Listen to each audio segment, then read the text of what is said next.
Nothing on this radio is quite like anything else on any other radio.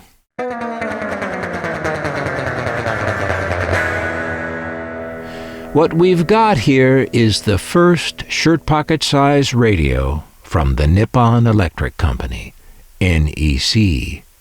It's thought to be from late 1958, 1959, or even early 1960.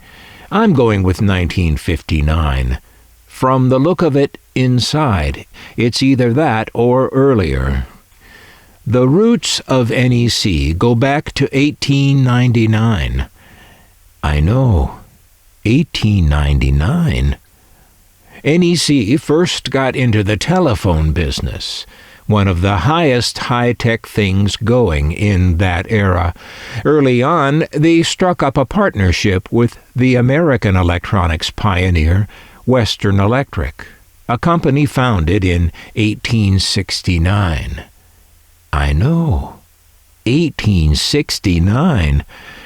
Now, when I learned about this partnership, I had a bit of an aha moment. In the back of my mind, I always had some inkling of a relationship between these two companies. I now realize that that inkling came from the graphics.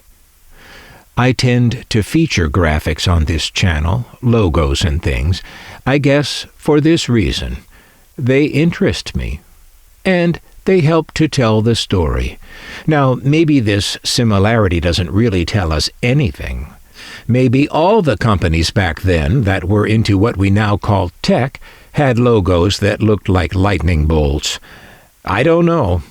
I'm not that old. Extending their interests in electronic communications, NEC got into radio in the 1920s. First in the broadcasting end of things, making broadcasting equipment, and later branching out into making receivers. Blithely skipping over a couple of world wars and a lot of other really unpleasant things, we find ourselves in 1959, admiring this, NEC's first shirt pocket size radio. Now, when I first started collecting transistor radios, I saw this model pictured in some service literature, a small black and white picture. "Whoa," says I, "what's this?" And I had the same reaction when I eventually came across one of the actual radios. It's a radio that's really quite different from all others. Love it or hate it, it's something special, that's for sure.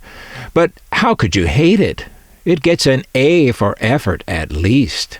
That clear plastic panel, the way the NEC letters are spelled out vertically on that metal strip, NEC, and the rest of the words are on the clear plastic, Nippon Electric Company. The red knob, the tuning arrow, the word on, the word 6, the grill, they're all unique. And over on the back, the ventilation slots are unique too. Yes, I guess I'm a fan.